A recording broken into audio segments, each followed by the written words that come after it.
सादर करण्याचा सन्मान आणि आम्हाला मिळाला असून त्याचा आनंदही आहे. आजचं सदर आहे संमेलन अध्यक्षांशी गप्पा. यामध्ये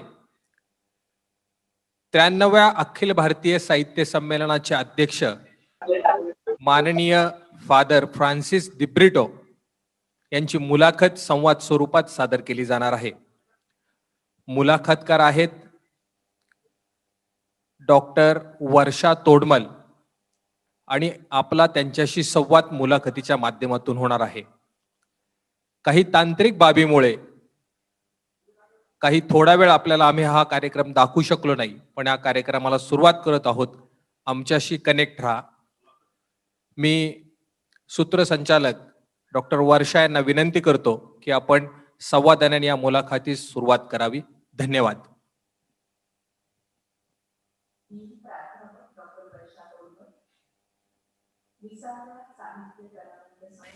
आपण सर्वांचं अतिशय मनापासून स्वागत करते. महाराष्ट्राला छोट्या संमेलनांची एक मोठी परंपरा आहे. त्या निमित्ताने एक उत्सवी वातावरण, सांस्कृतिक वातावरण निर्माण होत असतं. कुठलंही सरकारी अनुदान नाही किंवा आर्थिक पाठबळ देणाऱ्या मोठ्या संस्थांची सोबत नसली तरी या कशाचीही तमा न बाळगता अनेक साहित्य संस्था गेली अनेक वर्ष लोकबळावर स्थानिक पातळीवर साहित्य संमेलन आयोजित करत असतात. ही खूप आशेची बाब वाटते. मराठी साहित्याचा प्रसार व्हावा, वाचन चळवळीला बळ मिळावं, नवलेखक घडावे असा एक व्यापक उद्देश ठेवून साहित्य शारदेची सेवा गेली 20 वर्ष हे साहित्यिक कलावंत संमेलन करत आहे. कधी पदरमोड करत, कधी लोकांच्या सहकार्याने वाचन संस्कृती रुजवण्याचा वसा त्यांनी टिकवलेला दिसतो.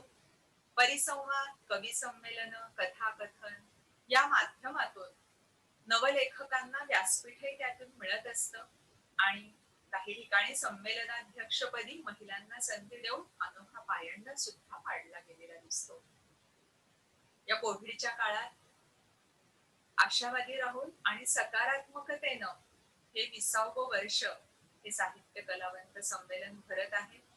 आणि म्हणूनच सुधीर मोठ्यांच्या ओळी आठवतात की तरीही फिरून बीज रुजते पुन्हा नव्याने, तरीही फिरून श्वास रचती सुरे लगाणे, तरीही फिरून अंत उगमाकडेच वळतो, प्रत्येक जन्मणारा क्षण शेवटास वळतो, प्रत्येक जन्मणारा क्षण शेवटास ढळतो, तरीही वसंत फुलतो, तरीही वसंत फुलतो.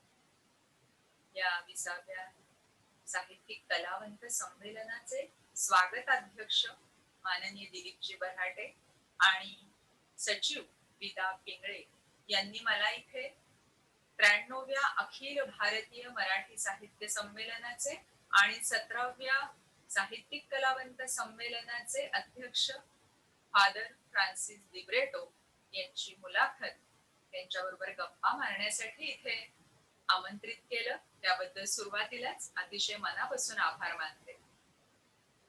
रसिको, माझ्या सोबत आता इथे फादर फ्रान्सिस दिब्रेटो आहेत. खरं तर हे नाव असलेलं व्यक्तिमत्व अस्सल मराठमोळ, ख्रिस्ती धर्मगुरू म्हणून ओळखले जात असले तरी त्यांचा जन्म वसई येथील मराठी ख्रिस्ती कुटुंबात झाला. त्यांनी मराठीत विविध विषयांवर लेखन केलेलं असलं तरी त्यांची खरी ओळख ते पर्यावरणाचे रक्षण करते, सुजाण, सजग आणि सामाजिक भान असलेलं व्यक्तिमत्व आहे. ते धर्मगुरू आहेत, पण त्यांचा धर्म चर्च पुरता मर्यादित नाही. मी प्रथम भारतीय आहे आणि त्यानंतर ख्रिस्ती आहे याचं भान त्यांनी नेहमीच ठेवलेलं आहे. रसिको हो, महाराष्ट्र ही संतांची भूमी, संतांची मोठी परंपरा, वारसा या महाराष्ट्राला लाभलेला आहे. संतांचं कुठलंही साहित्य असो अथवा धर्मग्रंथ असो, बायबल असो, पुराण असो, गीता असो, सर्वांना समतेची, प्रेमाची, एकतेची वागणूक कशी द्यायची हा माणुसकीचा, प्रेमाचा वारसा सामाजिक कार्याच्या माध्यमातून पुढे नेण्याचा आणि सगळ्यांपर्यंत पोहोचवण्याचा प्रयत्न दिब्रेटो यांनी कायमच केलेला दिसतो. त्यांची लालित्यपूर्ण रसाळ मराठी आपण नेहमीच वाचत ऐकत आलेलो आहोत. त्यामुळेच आज ते इथे आपल्या बरोबर गप्पा मारण्यासाठी आलेले आहेत. तुम्ही ऐकणार आहात त्यांना. मी त्यांचं अतिशय मनापासून स्वागत करते. नाताळच्या त्यांना खूप खूप शुभेच्छा देते आणि आजच्या गप्पांना आपण सुरुवात करूयात. नमस्कार. आपल्या सगळ्यांना शुभेच्छा संमेलनासाठी आणि येणाऱ्या नाताळ सोहळ्यासाठी.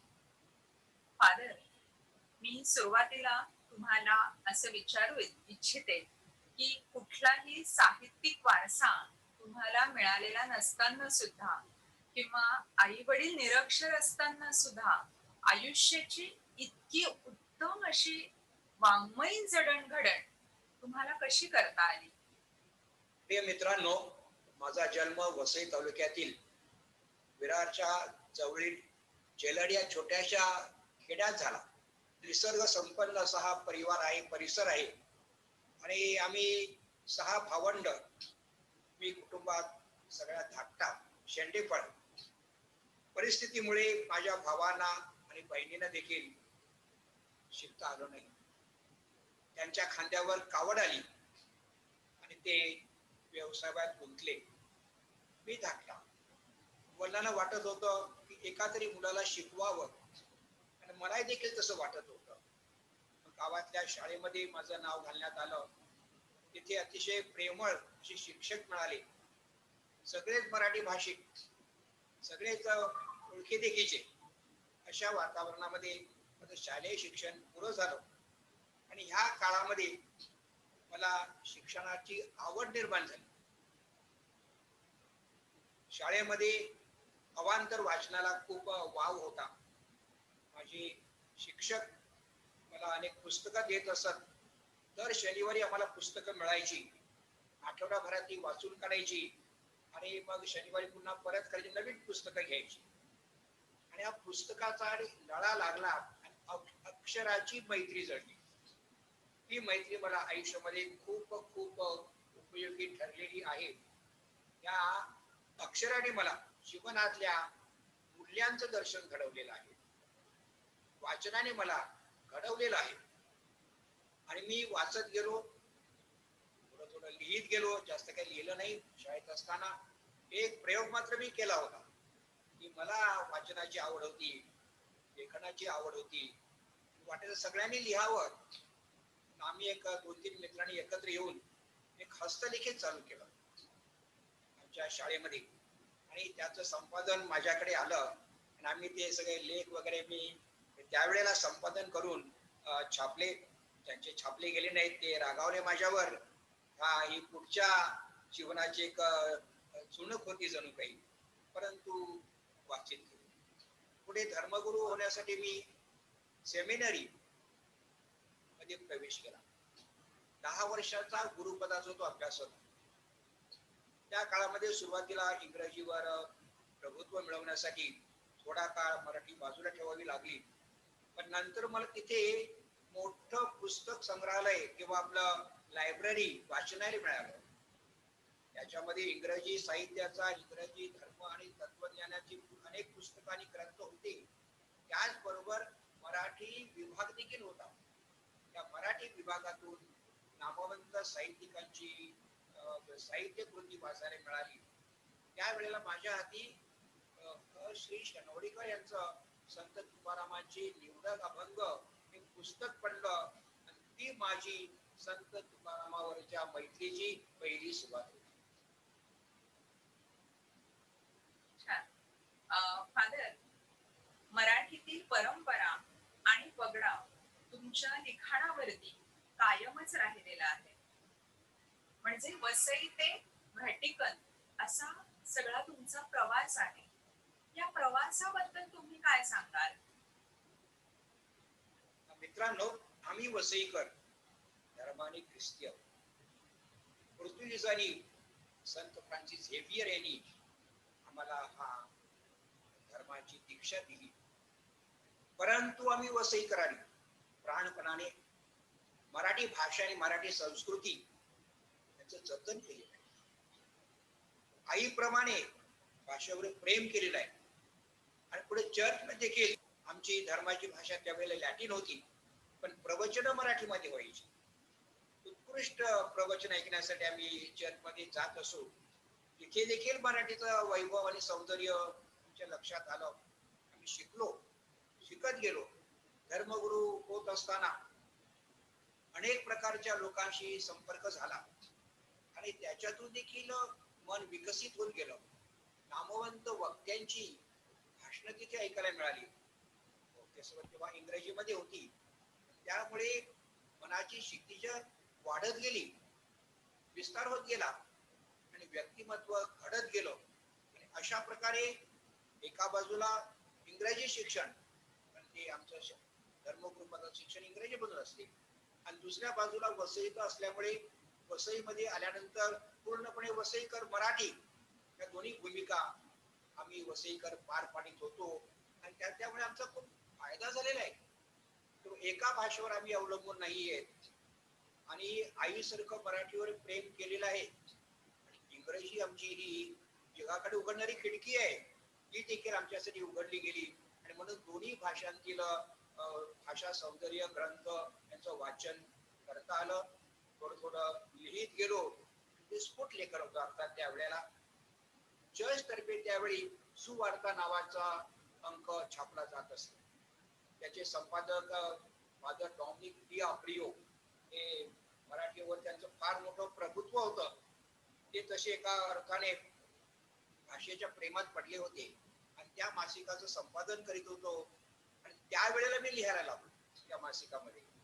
आणि लोकांना ते लेख आवडायचे. आपलं बरं वाटायचं की पावती मिळत आहे आणि त्यामुळे प्रेरणा मिळाली गेली, स्फूर्ती मिळत गेली. आणि अशा प्रकारे मी दीक्षा, थोडी नाममात्र दीक्षा मराठी भाषेच्या लेखनाची घेतली. आणि पुढे मी सांगितल्याप्रमाणे लेखनच माझं जीवीचे जीवन झालेलं आहे. मला असे विचारायचंय की धर्मपीठ, सामाजिक व्यासपीठ आणि साहित्यिक व्यासपीठ या तिघांची सांगड घालताना तुम्हाला तारेवरची कसरत करावी लागली का?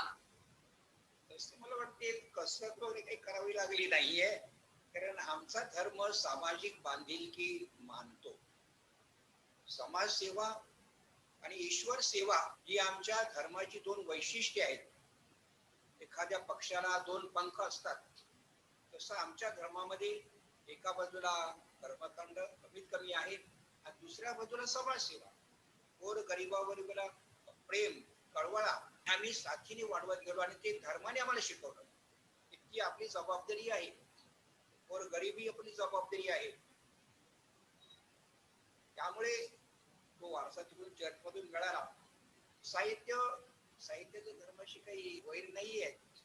खरं म्हणजे फार मोठं साहित्यिक धर्माच्या अनुषंगाने तयार झाले. युरोपमध्ये झालेले ना आपल्याकडे संतांचं साहित्य, तो सांधा जुळत गेला. आणि मला स्वतः माझ्या कुटुंबाकडून सामाजिक कार्याचा वारसा मिळाला. माझे ज्येष्ठ बंधू हे परिसरामध्ये न्यायदानाचं काम करीत असतात. दोन्ही बाजूच्या, दोन्ही व्यक्तींच्या बाजू ऐकायच्या आणि समतोल असं आपला निर्णय द्यायचा.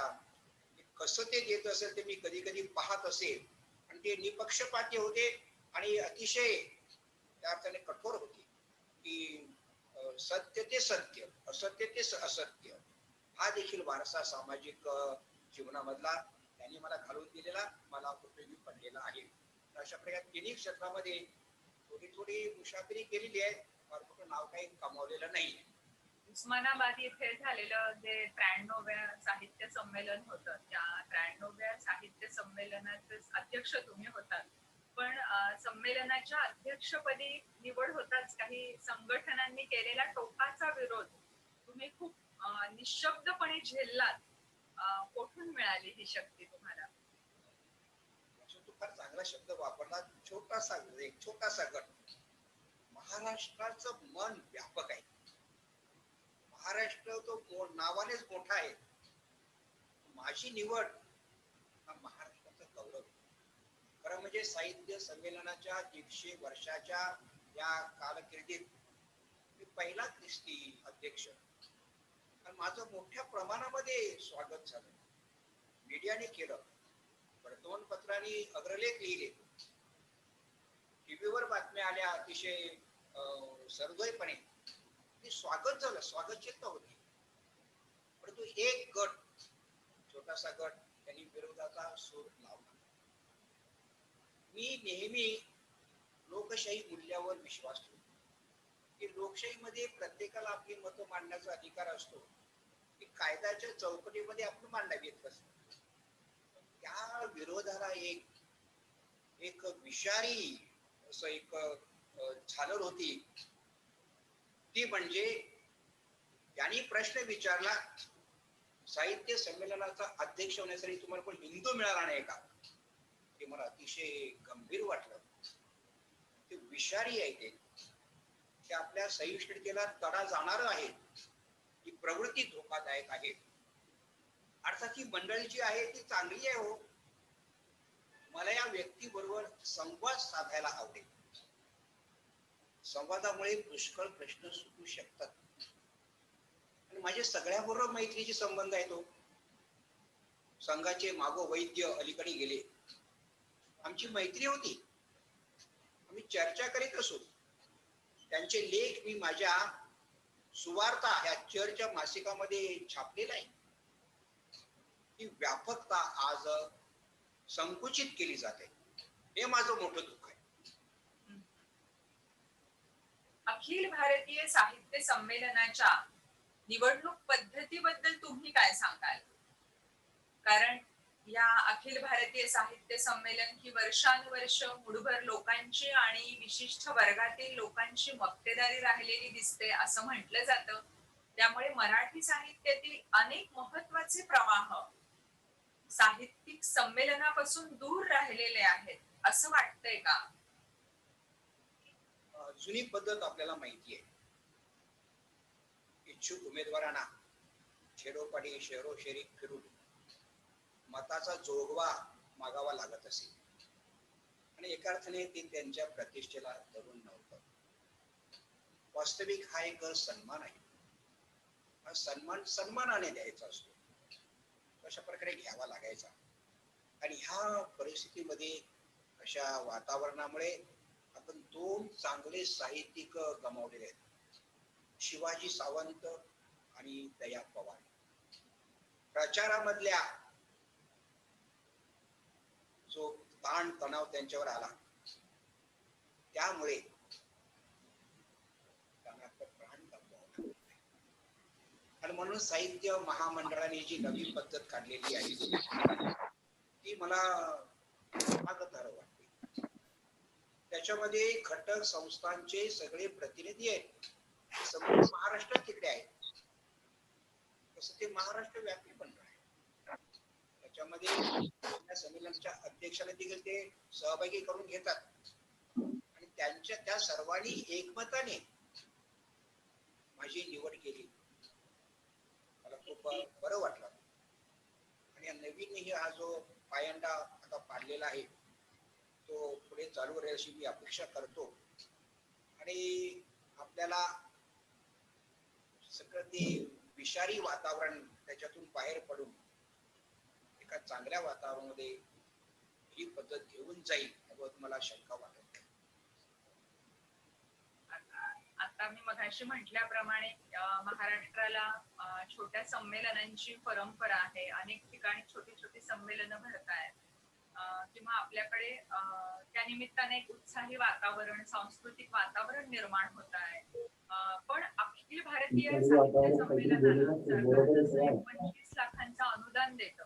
त्याचप्रमाणे छोट्या संमेलनांना सुद्धा अनुदान द्यावं असं वाटतं का, की ज्यामुळे छोट्या साहित्य संमेलनांना सुद्धा एक ऊर्जा मिळेल?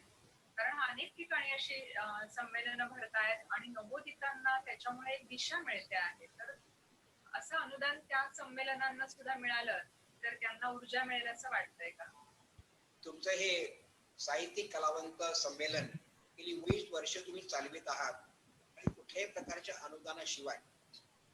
मी देखील सुवार्ता या मासिकाचा संपादक असताना अनेक साहित्य मेळावे घेतले, कधी कधी वर्षाला 2-2 घेतले आणि शेकडोंच्या हजारो लोकांनी त्याच्यामध्ये सहभाग घेतला. आम्ही कधी शासनाकडे अनुदानाची अपेक्षा केली नाही. हे मला बाबा आमटे यांचं एक ते सांगायचे की दान माणसाला नादान बनवते. आम्ही भयानक केले, भयानक. कलंकित अशा व्यक्तीकडून काही मोठे मोठे बिल्डर आमचं संपूर्ण साहित्य संमेलन स्पॉन्सर करायला, प्रायोजित करायला तयार होते. त्याच्याबरोबर काही त्यांच्या अपेक्षा आपल्याकडून नसतात. आपल्याला स्पष्ट बोलता येत नाही. मला स्पष्ट बोलायचं असेल तर आपण स्वतःच्या पायावर उभं राहणं आवश्यक आहे, अशी माझी कदाचित मतनिर्णय असू शकतील. आणि अखिल भारतीय संमेलनासारखा फार मोठा व्याप आहे, तिथे काही एका अर्थाने शासनाने मदत करणं आहे, काही शासन उपकार करत नाहीये. आपल्या सांस्कृतिक धोरणाचा तो एक भाग आहे. तिथे देखील शासनाने उपकाराच्या भूमिकेतून येऊ नये आणि अपेक्षा करू नये. शासनाने आपल्याला एवढं दिलेलं आहे, आपण शासनासाठी असं असं केलं पाहिजे आणि मान सन्मान सांभाळले पाहिजे, काही नाहीये. ते आपण दान देत असतो, त्याच्यामागे अपेक्षा नसतात. बरोबर आहे सर, अगदी छान. सर तुम्ही अतिशय रसाळ आणि अतिशय अवीट गोडीचं असं लेखन केलेलं आहे, ललित लेखन आहे. त्याच्यामध्ये प्रकाशित साहित्यामध्ये अनेक पुस्तकं आहेत. सृजनाचा मळा, सृजनाचा मोहर, परिवर्तनासाठी धर्म, मुलांचं बायबल, तेजाची पावले. तर त्याच्यातलं मला ते नाही मी एकला हे जे पुस्तक आहे ते खूप वेगळं वाटलं. या तुमच्या आत्मचरित्रात कुटुंब संस्काराचा तुमच्यावरील प्रभाव प्रकर्षाने जाणवतो. तर त्याबद्दल तुम्ही काय सांगता? मित्रांनो, मी नेहमी मानत आलेलो आहे. आता धर्मगुरू म्हणून गेली जवळजवळ 50 वर्ष कार्य करीत असताना मला आढळून आलेलं आहे की अनेक सामाजिक समस्यांचं मूळ हे कुटुंबात असते. कुटुंब घडवते व कुटुंब बिघडवते. ही मूल्यांची शाळा आहे. आणि माझ्यावर माझ्या बालपणी फार चांगले संस्कार झाले, धार्मिक संस्कार झाले, सामाजिक संस्कार झाले आणि सगळं मला योगदान माझ्या आई वडिलांनी आणि माझ्या भावंडांनी दिलेलं आहे. वास्तविक माझे वडील मी सांगितल्याप्रमाणे निरक्षर होते, परंतु ते सुसंस्कृत होते, अतिशय प्रेमळ होते. त्यावेळेला गावातल्या काही स्त्रिया ज्या अनाथ होत्या त्यांना त्यांनी माहेर दिलं. एक हिंदू स्त्री जी गरीब होती तिला बाबांनी बहीण मानलं, ती यायची आमच्याकडे. बाबा तिच्यासाठी दिवाळा सण साजरा करायचे. ती व्यापकता जी आहे ती आपल्याला आपल्या कुटुंबात मिळत असते आणि मिळाली पाहिजे. अशी व्यापकता जर मिळत गेली तर बिघडलेली मुलं वगैरे मी त्याच्यावर नाही विश्वास ठेवत. असं म्हटलं जातं, there never is a bad child, there may be bad parents. म्हणून ही अशी जी सुसंस्कृत आई वडील आपल्याला मिळाले, तुला देखील मिळालेले आहेत आणि आपल्या सगळ्यांची जडणघडण झालेली आहे. त्याचं प्रतिबिंब माझ्या नाही मी एकला या राजहंसने प्रकाशित केलेल्या आत्मचरित्रामध्ये प्रतिबिंबित झालेलं आहे. आणि मला वाटते मी त्यांना वाहिलेली छोटीशी ती श्रद्धांजली असं मला वाटते.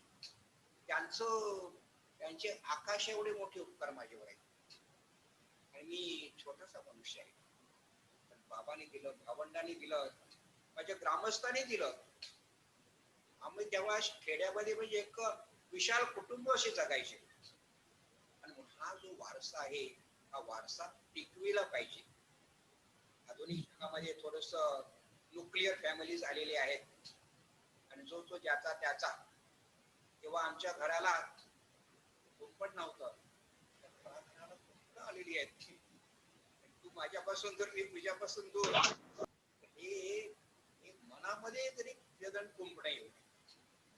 येशू सांगून गेलेले आहेत, बळ्यास माझ्या कुंपण पडणे अवघे मला न सहावे, तेच पतित की जे आखडती प्रदेश साकल्याचा, ब्राह्मण नाही, शूद्र नाही, नमिक पंथाचा. हे पंथाच्या पलीकडे जाऊन समाजाचा एक घटक माणूस म्हणून कसं जगायचं हे माझ्या कुटुंबाने मला शिकवलेलं आहे.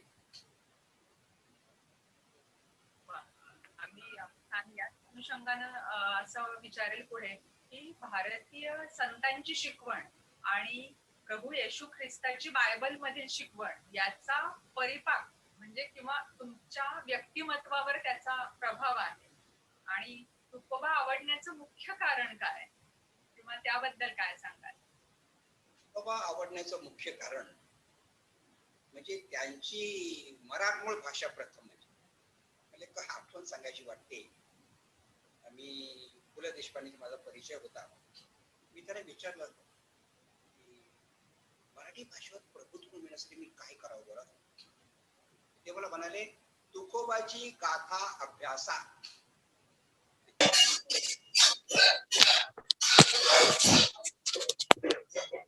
तुम्ही केले का? बायबल मधली शिकवण त्याच्यामध्ये मला खूप साम्य आढळून लागलं. अण्या सासू त्याशीच आहे मागे परतोडी पाहिजे तसे होई माझ्या जेव्हा तो भेटन केशव. आणि बायबल मधली तो भक्त काय म्हणतोय, तृषित हरिणी जशी तळमळे पाण्याच्या ओघासाठी तसाच माझा जीव तळमळे देवा तुझ्या भेटीसाठी. एकमेकाला पुरत आहे. किंवा जी ख्रिस्ताची सामाजिक शिकवण होती, गोरगरिबांची सेवा ही माझी सेवा आहे. त्यांना तुम्ही जे काही करता ते माझ्यासाठी करत आहात. हे जे एक प्रकारचं अद्वैत प्रभू ख्रिस्ताने गोरगरीब शोषित पीडित यांच्याबरोबर साधलं बहुतेक दिसून येते. जे का रंजले गांजले त्यासी मने जो आपुले तोची साधू ओळखावा तेव्हा तेथेची म्हण. पण हा उपेक्षितामध्ये देव दिसला आणि प्रभू ख्रिस्ताला देखील तोच देव त्याचा स्वर्गीय पिता या लोकांच्या सेवेमध्ये आढळला. यांची सेवा तुम्ही करा. अशी अनेक उदाहरणं मला संतांच्या शिकवणीत. दुसरी एक महत्वाची गोष्ट म्हणजे तुकोबा रोखोक होते. रोखोक भले तरी देऊ कासेची लंगोटी नाथाच्या माती म्हणू काठी. काठी त्यांच्या हातात होती, एकतारी होती आणि काठी देखील होती. प्रभू येशू ख्रिस्ताचं व्यक्तिमत्व अतिशय प्रेमळ. पोकराच्या पायाला काटा लागला तर प्रभूच्या डोळ्यामध्ये अश्रुधरा येत असत. असा प्रभू समाजातल्या नाठावर मात्र सडे तोडपणे न भिता प्रहार करीत. काठी देखील त्यांच्या हातात होती. आणि हे जे स्पष्ट वक्तेपणा आहे ते मला खूप भावलेलं आहे.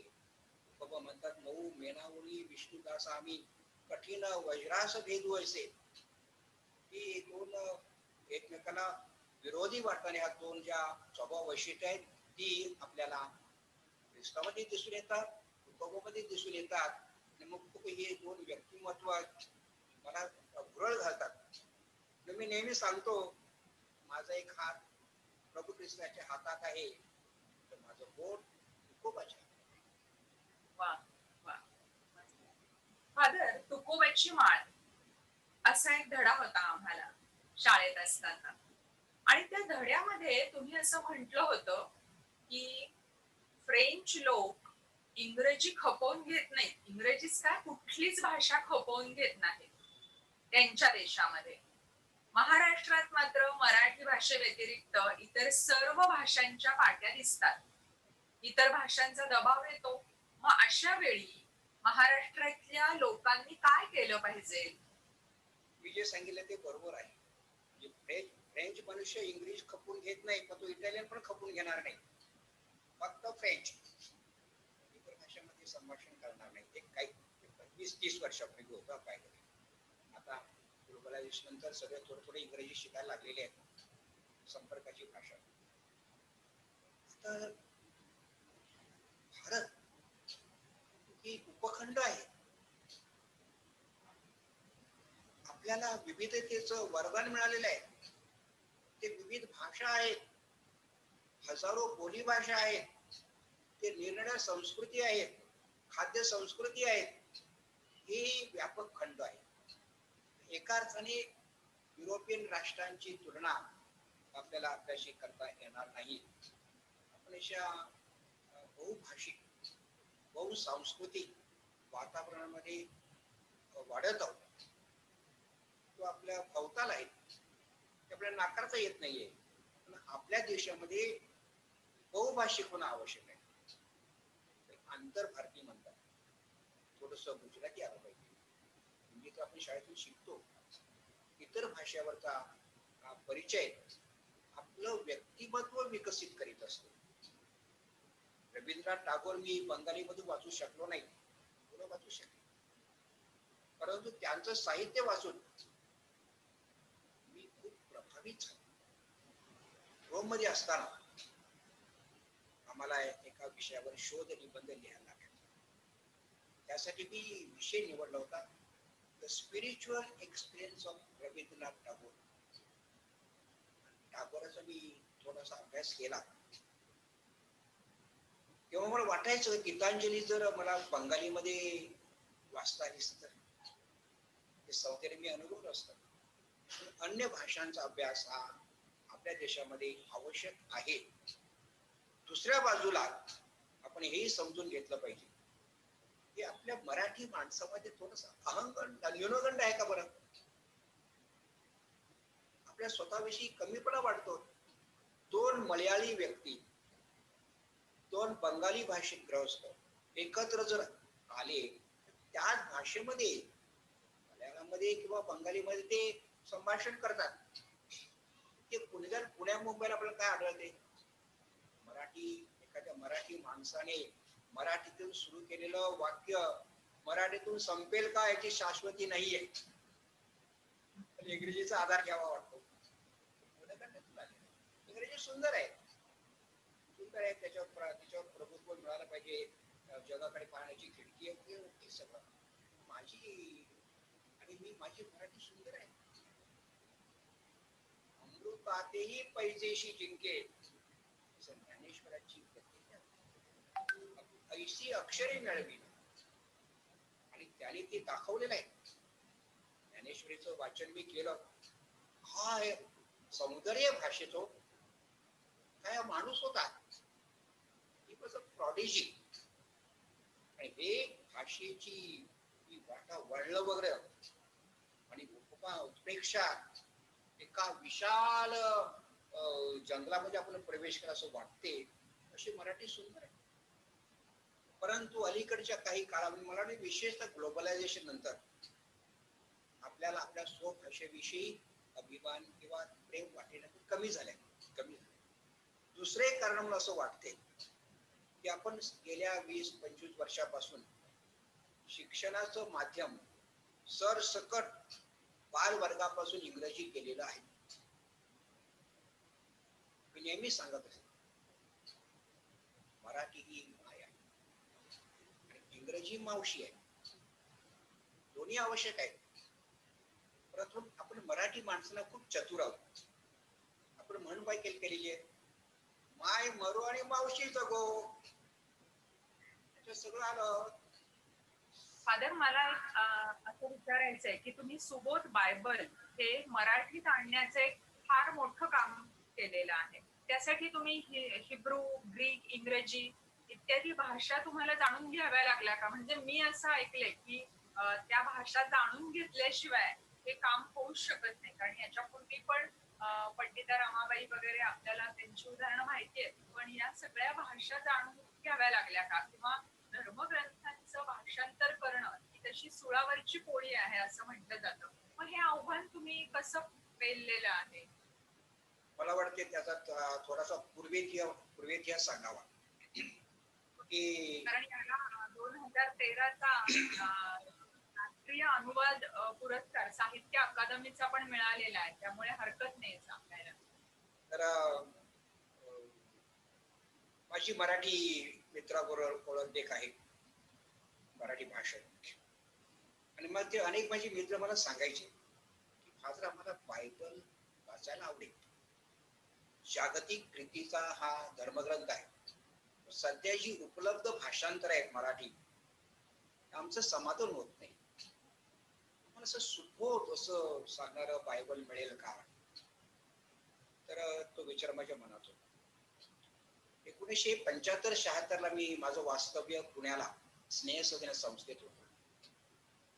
त्यावेळेला मी पुणे सकाळसाठी बायबलमधल्या 2 कथा लिहिल्या होत्या. त्या कथा वाचून शिक्षण तज्ञ चित्रा नाईक यांनी मला पत्र पाठवलं. फादर, तुम्ही जर अशा प्रकारे बायबल लिहिलं की आम्हाला ते वाचायला आवडेल हो. मोठी प्रेरणा होती, फार मोठं आव्हान होतं.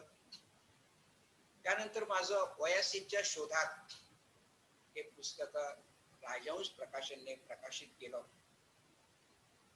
अगोदर ते सकाळमध्ये, रविवारच्या सकाळमध्ये 6-7 महिने चाललं, सदर चाललं. आणि त्या माझ्या लेखांना नंतर झालेल्या पुस्तकाला खूप मोठा प्रतिसाद मिळाला. म्हणजे पुण्यामध्ये मला माझं माहेरघर वाटलं. इतकं माझ्यावर पुणेकरांनी त्या लेखमालेवरून प्रेम केलेलं आहे. त्या निमित्ताने राजहंस प्रकाशनचे दिलीप माजगावकर एकदा मला म्हणाले की फादर, सध्या देशामध्ये हे विषारी वातावरण पसरलेलं आहे, ते कमी करण्याचा आपण सगळ्यांनी प्रयत्न केला पाहिजे. आणि त्याच्या मागचं एक कारण असं आहे की आपल्याला एकमेकांच्या धर्मग्रंथांची ओळख नाही. तर तुम्ही आमच्यासाठी, राजहंससाठी असा बायबलचा एखादा अनुवाद करून द्याल का? मी त्या पुस्तकाच्या भरामध्ये हो म्हटलं, कारण राजहंस सारखे दिग्गज प्रकाशक ते मिळणं अवघड असते. तर मी हो म्हटलं आणि कामाला लागलो. मी माझे अधिकारी डॉक्टर थॉमस डाबरे, संत तुकारामाचे अभ्यासक, त्यांचा सल्ला घेतला. त्यांनी मला आशीर्वाद दिला. बायबलचे पंडित मराठी भाषेत फादर डॉक्टर फ्रान्सिस परेरा यांना विचारलं. त्यांनी मला प्रोत्साहन दिलं आणि मी कामाला लागलो. जुना करार खूप मोठा आहे, त्याच्यामध्ये पुष्कळशा पुनरुक्ती आहेत. मी त्या मोठ्या प्रमाणामध्ये संपादन केलं आणि ते सगळं बाळ राजहंसकडे पाठवलं. 1200 टाईप पानं झाली होती. ते सगळं पाहून राजगावकर बोलले, एवढा मोठा ग्रंथ आपण नाही प्रकाशित करू शकणार, ते संपादन करा. मग आवश्यक तिथे मी त्याचं संपादन केलं. नव्या करारामध्ये आलो. प्रभू येशू ख्रिस्ताचं जीवन, त्याची शिकवण, त्यांच्या शिष्याची शिकवण, हे सगळं त्या नव्या करारामध्ये आहे. तिथे काही एडिट करायला जास्त वाव नव्हता. ते मी सलग त्याचं भाषांतर केलं. आता मी भाषांतर नाही केलं, तर मी भावानुवाद केला. कारण सर्वसामान्यांना बरोबर पाहता अनुवाद आणि भाषांतर हे एकसारखं वाटतात, पण त्यामध्ये फार खूप मोठा फरक आहे. बरोबर ना? आता आपण बायबल सोसायटीचं भाषांतर घेतलं, उत्कृष्ट भाषांतर आहे, पण शब्दशः ग्रीक आणि हिब्रू शब्दाचे अगदी शब्दशः अनुवाद भाषांतर केली आहे, अवघड वाटते. मी ठरवलं की हा जो विचार आहे बायबल मधला, हा विचार माझ्या मराठी माणसाला मी कसा समजावून सांगेल, त्याला कसं समजेल, त्या हेतूने त्या पद्धतीने मी लिहित गेलो. त्याच्यानंतर 6 वेळा त्याचं संपादन केलं. मी समाधानी नव्हतो. आणि मग जेव्हा सगळं तयार झालं, राजहंसकडे दिलं. राजहंसचे आनंद हर्डीकर यांनी त्यांचं मोठ्या प्रमाणामध्ये संपादन मला दाखवलं. ही गोष्ट कशी लिहायची, की मराठी माणसाने कसं वाटेल. त्याच्यामधून त्या टिपाचा प्रश्न आला की हे तुमचं बॅकग्राऊंड वातावरण बायबल आहे, संस्कृती बायबलवर पोचलेली आहे, तुम्हाला त्या संकल्पना सहज समजतात, माझी मराठी बांधवल त्या कशा समजतील. आणि मग मी टिपा लिहिणार लागलो. असं करता करता त्या संपूर्ण बायबलमध्ये 1900 टिपा झालेल्या आहेत. त्यासाठी मला अनेक धर्मपंडितांचे ग्रंथ वाचायला लागले. कारण धर्मग्रंथ आहे तुम्ही सांगितल्याप्रमाणे.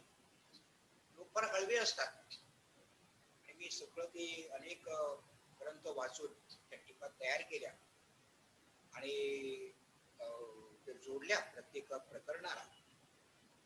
त्यामुळे एका अर्थाने पहिलं मराठी सटीक बायबल झालेलं आहे. हे सगळं करायला किती काळ लागला तुम्हाला? मला जवळजवळ 1 तप लागला. म्हणजे आता मी सलग काम करीत नव्हतो, म्हणजे दुसरी कामं होती, दुसरी व्यवधानं होती, त्याच्यामध्ये मी होतो. पण रात्र आपल्या मालकीची असते आणि सुट्टीचे दिवस असायचे, हे मी सगळे ह्या कामामध्ये घालवले. अक्षरशः काढून घेतलं स्वतःला. दुसरी गोष्ट मी केली, की तुम्हाला बोललो, मराठी माणसाने माझं वाटलं. उदाहरणार्थ संत पॉलचं एक उदाहरण देतो. संत पॉलचं एक वचन आहे, when sin abounded, grace abounded all the more. त्याचा मी अनुवाद केला. जिथे पापाचा कहर झाला तिथे कृपेला बहर आला. प्रभू ख्रिस्ताचं वचन आहे, a laborer is worthy of his wages. त्याचं भाषांतर मी केलं, चाकरी करणाऱ्याला भाकरी मिळाली पाहिजे. अशी पुष्कळशी वचनं तिथे आहेत. त्याची जी उपशीर्षक आहे तिथं संत साहित्यातून घेतली आहे. करी लाभावी न प्रीती, भेटी लागे जीवा, ज्या लाडक्या तुकोबाबून ती घेतलेली आहे. मन करारे प्रसन्न. त्यामुळे या सुबोध बायबलचं नातं संत साहित्याशी कुठेतरी दुरून लागावं असा माझा हेतू होता. परत दुसरं एक महत्वाची गोष्ट असते की मूळ मुद्द्याला बगल न देता या गोष्टी करायच्या असतात. कारण पुन्हा एकदा सांगतो की वाचक आणि ब्राह्मणचा मराठी ख्रिस्ती वाचक धर्म श्रद्धेबाबत आणि भाषांतराबाबत खूप हळवा आहे. मात्र मला एक चांगली गोष्ट तुम्हाला सांगावीशी वाटते. महाराष्ट्रभर पसरलेल्या माझ्या मराठी बांधवांनी मला प्रत्यक्ष पत्र लिहून किंवा दूरध्वनीवरून त्यांची पसंती कळवलेली आहे. खूप बरं वाटलं. साहित्य अकादमीचा प्रश्न काढलाच या नव्या कराराला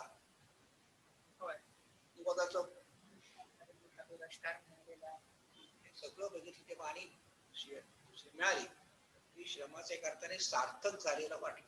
त्यासाठी मी काही भाषांतर केलेलं नव्हतं, एक अपघात होता. सारी प्रभूची कृपा असं मी मानतो.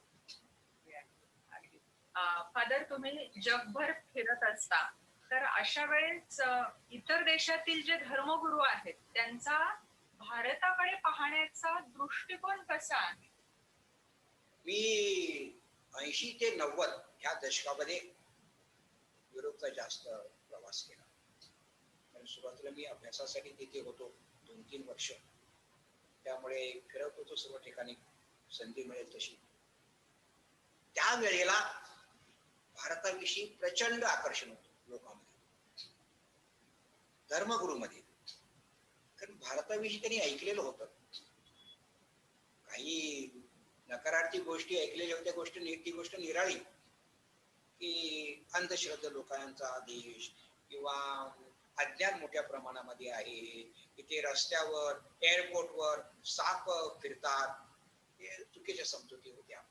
परंतु आपल्या संस्कृतीबद्दल आणि विशेषतः आपल्या भारतीय धर्माबद्दल आणि त्याहूनही तत्वज्ञानाबद्दल इकडच्या धर्मगुरूमध्ये प्रचंड उत्सुकता आहे.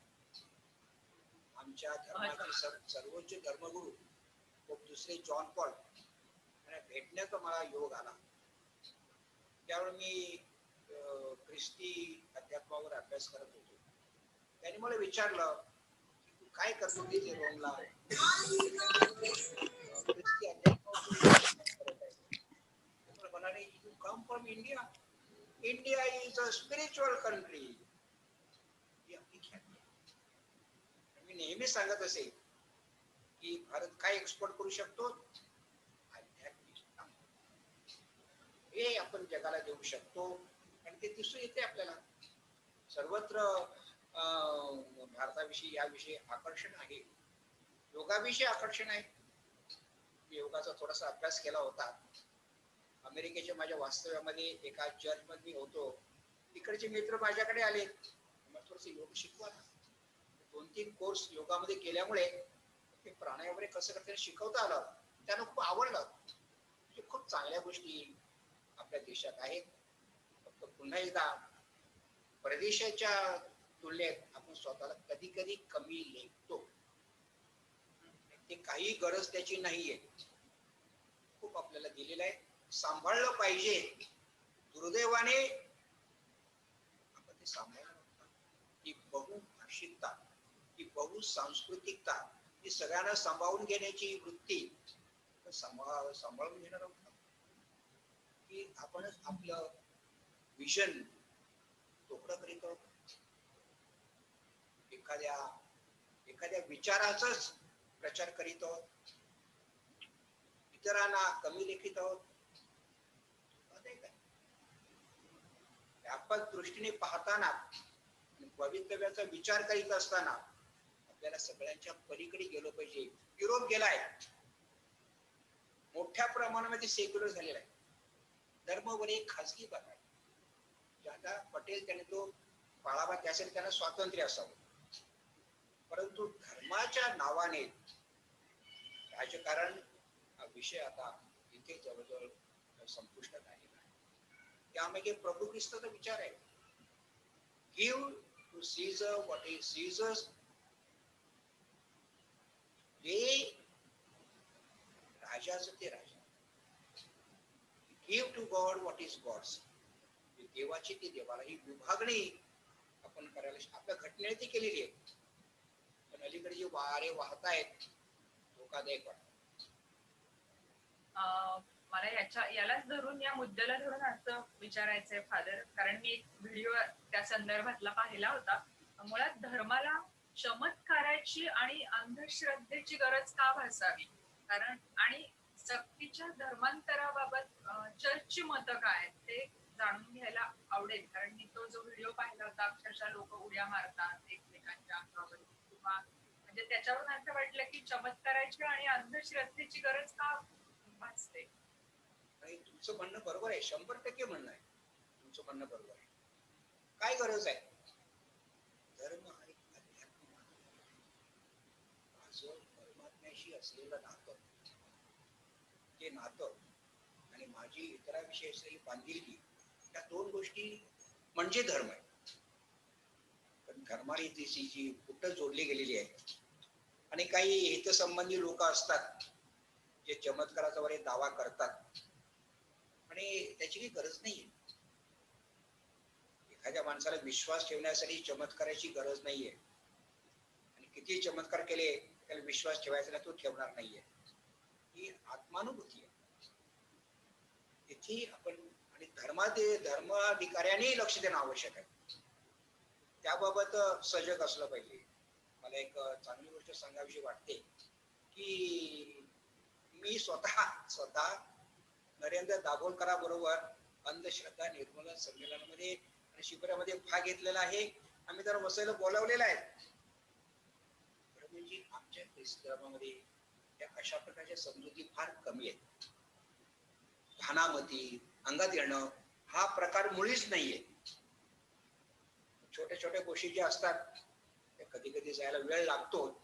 पण जसा मनुष्य शिकत जाईल, वैज्ञानिक दृष्टिकोनाचा विकास होईल, तशा त्या गोष्टी निघून जातील. तो दुसरा एक फार चांगला प्रश्न मला विचारला की सक्तीच्या धर्मांतराबद्दल आपल्याला काय वाटतं. वर्षा, मला एका अर्थाने वाईट देखील वाटते की कृषी धर्म म्हटलं की धर्मांतर आलं तिकडे. 2000 वर्षापासून धर्म इकडे आहेत. आमची संख्या 2% कमी आहे आणि प्रत्येक शिरगंटीमध्ये कमी होतीये. प्रचार मात्र मोठा केला गेलेला आहे. सक्तीच्या धर्मांतराला आमच्या धर्मग्रंथाचा विरोध आहे. पूर्णपणे विरोध. ते म्हटलेलं आहे की चर्च कंडेम्स फोर्स कन्व्हर्शन्स. मी त्याचा निषेध करतोय आणि ते एका अर्थाने तर आपल्या प्रत्येकाला विवेकबुद्धी आहे. ज्याला जो मार्ग पटेल, ज्याला जो धर्म पटेल तो त्याने निवडावा. आणि आपल्या भारतीय घटनेने कलम 18 आणि 25 मध्ये हे धर्म स्वातंत्र्य आपल्याला बहाल केलेलं आहे. त्यामुळे धर्माच्या बाबतीमध्ये अशा प्रकारच्या गोष्टी सक्तीवरे हे वदतो व्याघात आहे. मला पसंत नाहीये. पण दुसरी गोष्ट मला आपल्या लक्षात आणून द्यायची आहे की अलीकडे काही राज्यामध्ये हे लव जिहादच्या निमित्ताने जे कायदे होत आहेत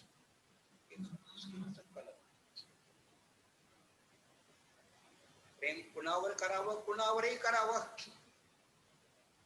दोन व्यक्ती प्रेमाने एकत्र येतात तेव्हा त्यांना पण दोषी ठरवणार, त्यांनी जगू देणार नाहीये. ह्याबाबत सुप्रीम कोर्टाने हस्तक्षेप करावा पाहिजे. कारण मूलभूत मानवी हक्काची पायमल्ली आहे. तिसरा मुद्दा मला घ्यावाच वाटतो या अनुषंगाने. तिसरा मुद्दा असा आहे हे जे संरक्षण वगैरे चर्चा केली, परंतु दुसऱ्या बाजूला आपण लोकशाहीमध्ये आहोत. पक्षांतराचं काय? आज काही राजकीय पक्ष हे खरेदी विक्री संघ झालेले आहेत. इकडून तिकडून उड्या मारतात. आयाराम गयाराम प्रवृत्ती वाढीस लागलेली आहे. मला विचारायचं आहे की पक्ष बदलतात आणि निवडणूक जवळ आली की बदलतात, ठीक आहे, कर्मण्यवाधिकार असते वा फलिशी कदाचन या बुद्धीने करतात का? देवाणघेवाण होते? जर होत असेल की लोकशाहीला मारक आहे, लोकशाहीला लावलेला तो सुरुंग आहे, त्याची चर्चा व्हायला पाहिजे मोठ्या प्रमाणामध्ये. आणि त्याबाबत राजकीय पक्षांनी पुढाकार घ्यायला पाहिजे. समाजामध्ये अपप्रवृत्ती आपण नाही साधारण उठल्यावरचीच वेळ घ्यायला पाहिजे असं वाटतंय. न्यायचे पंचतारांकित हॉटेलामध्ये त्याची कोणाच्या पैशावर कोण प्रायोजित करतो? कधी कधी झोप लागते ना, 6ला लागते झोप सकाळी. उलट मी तर 8 ठेवली, म्हणजे 7:45 ठेवली, म्हणजे ते झाल्यावर लगेच 8ला प्रार्थना करायची. चर्चा करावी आणि मतदारांनी सजग राहायला. 5,000 रुपयासाठी आपलं मत विकायचं, चारित्र्य विकायचं,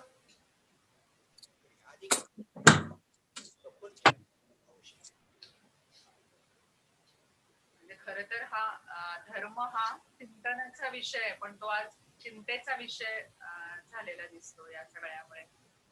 पुढचं मी असं विचारेल की फादर, तुम्ही पर्यावरण चळवळीशी संबंधित तुम्ही आहात, तर साहित्य आणि पर्यावरण यांची सांगड कशी घातली? सिडकोच्या प्रकल्पांना विरोध केल्यानं आज वसई हिरवीगार आहे. मग हरित वसईसाठी संघर्ष का करावा लागला?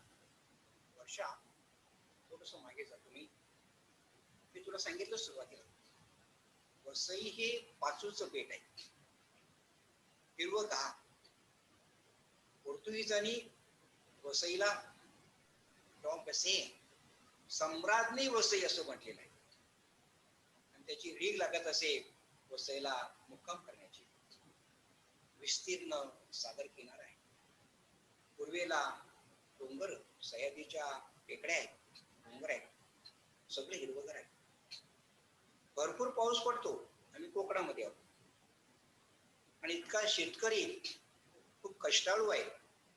त्या तुटपणच्या जमिनीमधून तो उत्पन्न घेत आहे. केळी, पोपळी, बागायती, नागवेल, फुलं, सगळ्या प्रकारची फुलं ची निपज इथे होत असते. भाजीपाला तयार होतो आणि ताजा भाजीपाला मुंबईला वसईकर पुरवत आहे. पु ल देशपांडे सांगायचे की वसईचा दूधवाला आम्हाला दूध प्यायला देतो. तर ही वसईने जपलेलं आहे. हे वैभव आहे, म्हणजे पर्यावरणाचा समतोल इकडे आहे. परंतु 80च्या दशकामध्ये मुंबईतले लोंढे वसईकडे येऊ लागले. मुंबईला मी जवळ, त्यांची वस्ती वाढू लागली. जमिनीचे भाव वाढले. त्यामुळे बड्या बेजारांचं लक्ष वसईकडे गेलं. त्यांना वसई ही सोन्याची अंडी देणारी कोंबडी वाटली, गोल्डन गुस. तिथल्या पाण्याचा भरपूर प्रमाणामध्ये उपसा होऊ लागला. त्याचे विपरीत परिणाम शेतीवर होऊ लागले. आणि ह्या सगळ्यांचं हे बिल्डरचे सगळे होते, बिल्डर जमात होती, त्यांच्या हितसंबंधाचे संरक्षण करण्याची जबाबदारी इथल्या काही लोकांनी घेतली. Anti social elements. तेव्हा त्यांना मी माफिया बोलत असो, बरं नाही वाटतो शब्द वापरायला, ते आमचेच लोक आहेत. असं झालं इकडे. प्रचंड दहशत, प्रचंड दहशत. दिवसा ढवळ्या ऊन पडायचे. संध्याकाळी 7 नंतर इथे आपोआप कर्फ्यू लागायचा. पण जो विरोध करेल त्याला संपवायचं, ही वृत्ती होती. हे सगळे मी पाहत होते, वसईत होतो. मी विचार केला की असं चालू द्यायचं का? हे असे आहे तरी हे असे असणार नाही. नाही, हे चालू देतं का? मी धार्मिक मनुष्य आहे.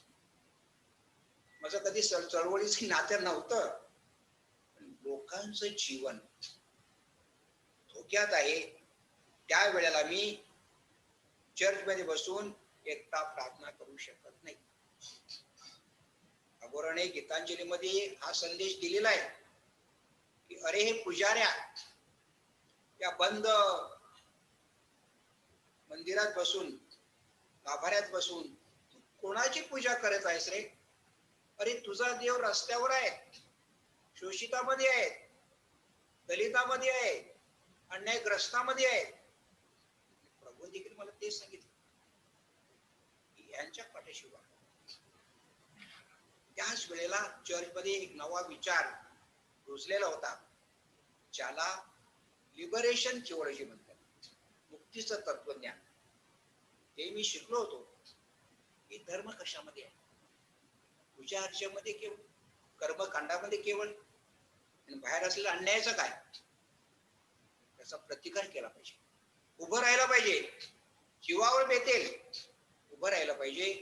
5-25 मित्रांना एकत्र केलं, समविचारी मित्रांना. आम्ही संघटना चालू केली, हरित वसई संरक्षण समिती, आणि लोकसंपर्क चालू केला. लोक पिडलेले होते, पिसलेले होते, पण त्यांचे आवाज दबलेले होते. त्यांना वाचा देणं आवश्यक होतं.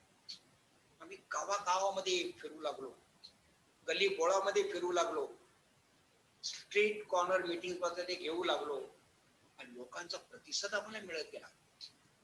या प्रतिसादाला व्यासपीठ मिळवून द्यावं, एक मोर्चा आम्ही काढला. प्रचंड दहशत, प्रचंड दहशत. आम्ही हिंमत धरली. 35,000 लोकांनी सहभाग दिला. पहिलं पाऊल एका शक्तीला दिलं, ते आव्हान होतं. ते शांत बसणार नव्हते. आम्ही जे नेतृत्व करीत होतो, मी स्वतः 2दा माझा पाठलाग झालेला आहे रात्रीच्या वेळेत. तेव्हा मला आठवते, ठाण्याचे कलेक्टर होते शांताराम सगणे. ते मला बोलले, फादर तुम्हाला मी पोलीस प्रोटेक्शन देऊ का? तो आम्ही त्यांना सांगितलं, इथल्या सामान्य माणसाला प्रथम संरक्षण द्या, शेवटी माझा विचार करा. समाज जगला पाहिजे, मी जगून काय? हे आंदोलन चालू केलं, चांगला प्रतिसाद मिळाला. त्याच्यामधून मी पर्यावरणाचा अभ्यास करू लागलो. काय हे पर्यावरण, काय विषय, वाचन करू लागलो. आणि तेव्हा जाणवलं की ही विश्वव्यापी समस्या आहे. हो, हे जग एक वेढलं गेलेलं आहे. माणसाला शेपूट होतं, ते कळून पडलं. त्याची नख शाबूत आहेत.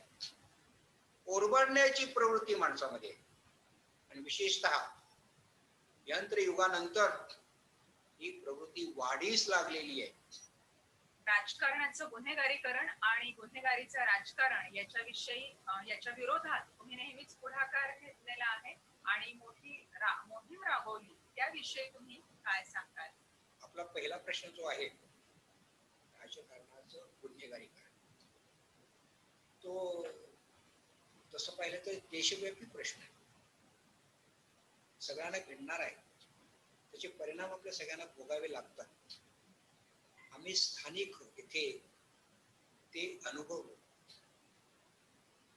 दुर्दैवाने त्याच्या दुष्ट प्रवृत्ती असतात, त्यांना पाठीशी घालण्याचं काम मोठे राजकीय नेते करीत असतात.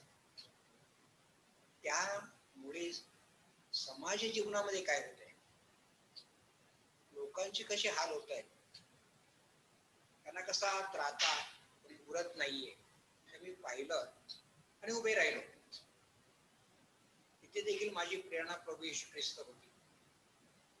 प्रभू येशू ख्रिस्त एकदा सांगण्यात आलं, तुम्ही ते स्पष्टपणे भूमिका घेऊन उभे राहता, तो राजा हेरोद जो आहे तो तुम्हाला ठार करणार आहे. ते प्रभूने त्या लोकांना सांगितलं, जाऊन त्या कोल्ह्याला सांगा मी आज उद्या आणि परवा माझं कार्य करत आहे, माझी वेळ आली म्हणजे मी जाईन. मित्रांनो, हे चालू आहे जगभर, विशेषतः स्थानिक पातळीवर आम्हाला अनुभवायला मिळालं. तेव्हा देखील आम्ही भूमिका घेऊन उभे राहिलो, किंमत देण्याची तयारी दाखवली. दुसरा प्रश्न आहे की कम्युनलायझेशन पॉलिटिक्स हे पण चालू आहे. याच्यापैकी अधिक धोकादायक काय आहे याबाबत मी एका विचारवंताशी चर्चा केली. ते मला बोलले की या जातीयवादापेक्षा एका वेळी गुन्हेगारीकरण करणं, कारण गुन्हेगार बदलू शकतो, वाड्याचा वाल्मिकी होऊ शकतो, जातीयता त्याची आहे ती रक्तात भिनलेली आहे, आपल्या डीएनएचा तो भाग झालेला आहे, ती कधी मारला तरी मरत नाही, अशा प्रकारची ती तो विषाणू आहे. त्या विषाणूचा प्रसार होत आहे. कोविडच्या विषाणूपेक्षा जात्यंतता अधिक भयानक आणि भीषण आहे. कोविडवर एक दिवस उपाय सापडेल आपल्याला. या दोन्ही प्रवृत्तीशी आपल्याला लढणं आवश्यक आहे आणि निर्भयपणे लढत राहायचं. जिंकतो कोण, हरतो कोण हा प्रश्न दुर्मिळ आहे. आपण ते कार्य करीत राहावं. गीतेने सांगितलं की कर्म करीत राहा, त्याचे परिणाम काय होतील ते आपल्या हाती नाहीये. कर्म करीत राहूया. शेवटाकडे आपण येतो आहोत आता. संघर्ष यात्रा ख्रिस्तभूमीची हे पुस्तक लिहिण्यासाठी तुम्ही बराच काळ इस्रायल मध्ये होता, तर तिथले संशोधन नेमकं काय केलंय, कसं केलंय त्याबद्दल जाणून घ्यायला आवडेल. ख्रिस्तभूमी किंवा बायबल भूमी म्हणजे जिव्हाळ्याचा विषय. अनेक महात्मे त्या भूमीमध्ये जन्मले. त्या भूमीने जगाला एक विजन केलं, परमेश्वराचं एकमेवत्व, युनिसिटी ऑफ गॉड. त्या भूमीमध्ये प्रभू ख्रिस्त जन्मले. तिथे त्यांनी संघर्ष केला, तिथे त्यांना दुःखद मरणाला सामोरं जावं लागलं. त्यामुळे त्या भूमीविषयी साहजिकच माझ्या मनामध्ये भावना होत्या. 1980 मध्ये मी रोमला अभ्यास करीत असताना 1 महिन्याची तीर्थयात्रा आम्ही आमच्या प्रोफेसरच्या मार्गदर्शनाखाली तिथे काढली. त्याच्यावर मला सहभाग मिळाला आणि प्रत्येक जागेचं वैशिष्ट्य आणि महात्म्य आम्ही समजून घेतलं. सगळ्या जागेला भेटी दिल्या. काही स्थळ तिथे सातत्याने उत्खनन होत असते. ख्रिस्तकालीन काही गोष्टी देखील तिथे उत्खनन गोष्टी सापडलेल्या आहेत, त्यालाही भेटी दिल्या. इस्रायलच्या वस्तू संग्रहामध्ये त्या सगळ्या गोष्टी क्रमाने मांडून ठेवलेल्या आहेत. त्याही मी पाहिल्या, त्याच्याही काही नोंदी घेतल्या आणि त्यानंतर काही सेमिनार मध्ये सहभाग घेण्याची मला संधी मिळाली. इस्रायल आणि पॅलेस्टाईन हा एक फार मोठा विषय आहे, फार जटिल गहन विषय आहे. खरं म्हणजे ही जी भूमी आहे ती प्रेषितांची भूमी, तशी जी रक्त रंजित भूमी आहे. इतिहास खूप मोठा आहे. अब्रामाच्या 2 मुलांमधला जो संघर्ष होता तो चालत चालत आज अरब वंशीय, ज्यू वंशीय इथपर्यंत आलेला आहे. 1948 मध्ये इस्रायल एक स्वतंत्र राष्ट्र झालं. त्यावेळेला या राष्ट्रामध्ये 2 राष्ट्र होती, ते पॅलेस्टाईनी अरब हे मूळ तिकडचे रहिवासी होते. त्यांना दुय्यम नागरिकत्व देण्यात आलं, त्यांची घरदारं जप्त करण्यात आली. त्या सगळ्यांच्या कथा तिकडच्या कार्यकर्त्याकडून आम्हाला ऐकायला मिळाल्या. पूर्वी मला इस्रायल लोकांविषयी खूप आदर वाटायचा, परंतु इस्रायलची सफर केल्यानंतर आपल्या सगळ्यांची मतं बदलली. मानवी हक्कांचं उल्लंघन तिथे होत आहे. मानवी हक्क पायदळी तुडविले जात आहेत. या पॅलेस्टिनीला स्वतःची भूमी राहिलेली नाहीये, ते निराधार आहेत. आणि अमेरिकेसारखा एक प्रचंड बलवान देश हा इस्रायलच्या पाठीशी आहे. सगळेजण तोंड बंद करून आहेत. अन्याय अत्याचार सहन केले जात आहेत. तेही पाहिलं, अनुभवलं, त्याचा अभ्यास केला.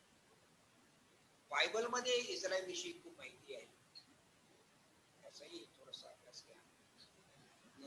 त्याचबरोबर मी इथे इस्रायल असताना आपल्याकडून, भारतातून, महाराष्ट्रातून काही बेने इस्रायली जे 2000 वर्ष त्याचं वास्तव्य महाराष्ट्रात होतं. इस्रायलचं स्वतंत्र राष्ट्र झाल्यानंतर 1948 नंतर त्यांनी जगभरच्या ज्यूंना परत बोलावलं आणि हे सगळं ज्याला डायस्पोरा म्हणतात, हे सगळे विखुरलेले ज्यू लोक तिथे आलेले आहेत. 30,000 मराठी मंडळी आहे हिब्रू भाषा बोलणारी.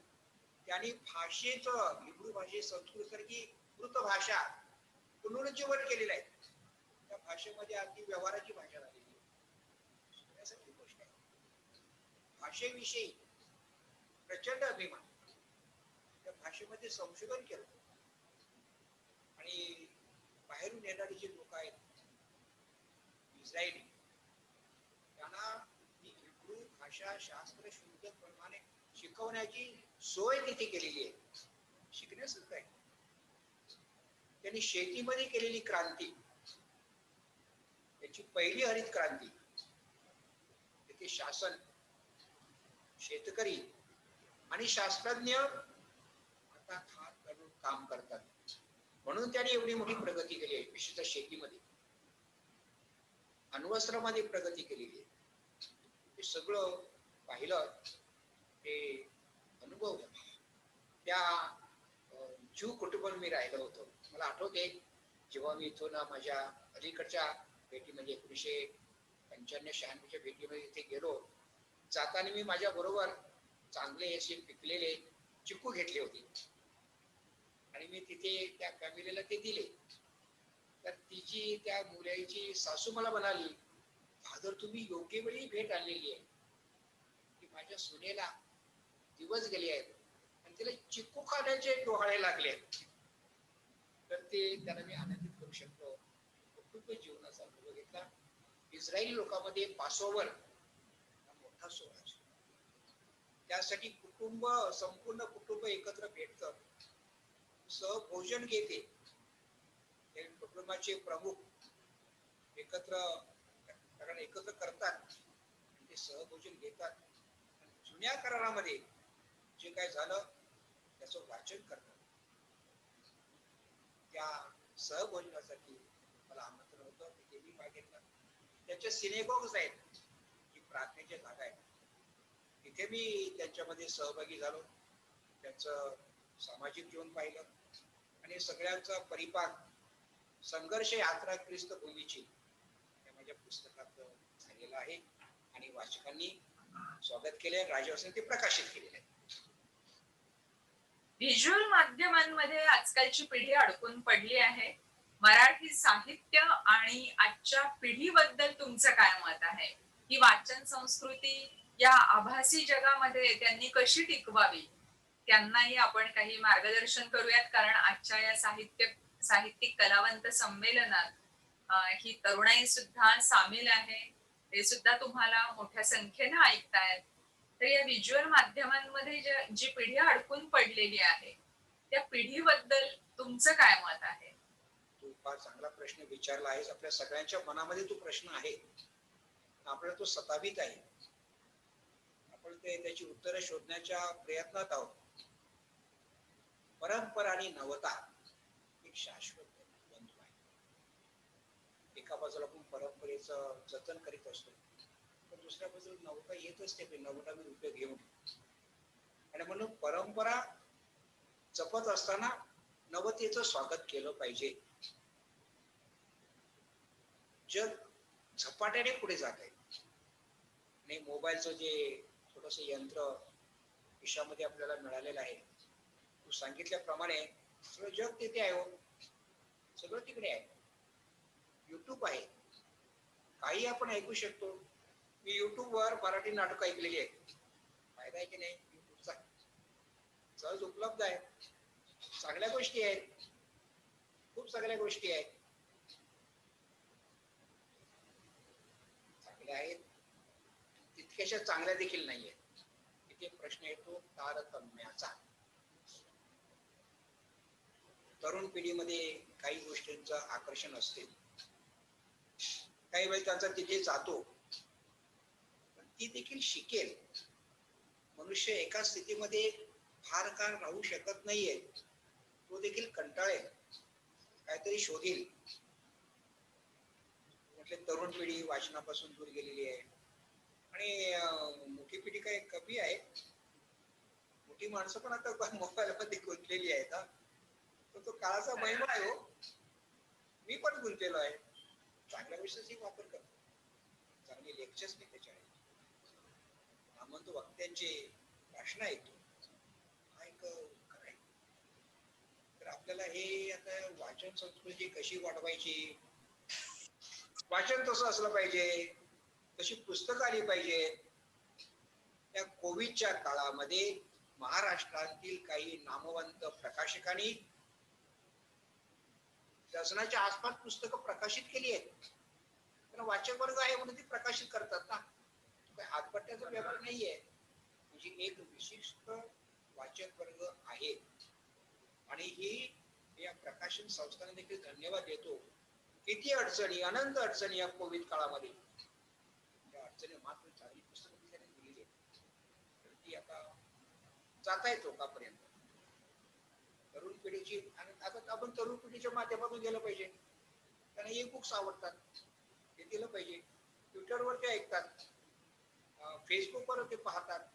किती कवी, काही कवटे देखील हे काय काय कविता आपल्या किती सादर करीत असतात. त्याच्यातून काहीतरी नवीन निघेल, सुंदर निघेल, तरी सुंदराची अपेक्षा करूया. जय हिंद, जय महाराष्ट्र. खूप सकारात्मकता यामध्ये सगळ्यात जाणवली. श्रोते हो, रसिक हो, खर तर फादर फ्रान्सिस दिब्रिटो हे नाव ऐकलं तर एखाद्याला कदाचित कल्पना येणार नाही की किती धर्म, किती भाषा, साहित्य, संत, संस्कृती यांचा खोल अभ्यास केलेला आणि ती रुजवलेली आहे. याचं दर्शन त्यांच्या बरोबर ज्या काही आपण गप्पा मारलेल्या आहेत त्या गप्पांमधून आणि मुलाखतीच्या माध्यमातून घडलेला आहे. त्याबद्दल मी फादरचे खूप खूप आभार मानते आणि पुढल्या कार्यासाठी आम्हा सर्वांकडून तुम्हाला खूप खूप शुभेच्छा देते. खरं म्हणजे मी तुमचे आभार मानायला पाहिजे. हे माझे काही विस्कळीत विचार एकत्र संधी वर्षात तू दिलेली आहेस. किती चांगल्या प्रकारे प्रश्न तयार केलेस तू. आणि साहित्यिक कलावंत त्या मंडळीला खरं म्हणजे साहित्य संमेलनाचं अध्यक्ष होण्या अगोदर मी या साहित्यिक कलावंतामध्ये अध्यक्ष झालो होतो. स्टेपिंग स्टोन होता माझ्यासाठी आणि फार चांगल्या रीतीने सगळं तू हाताळलेलं आहे. मी तुझं मनपूर्वक अभिनंदन करते. आपण लोणावळ्याला प्रथम भेटलो आणि you are a promising person.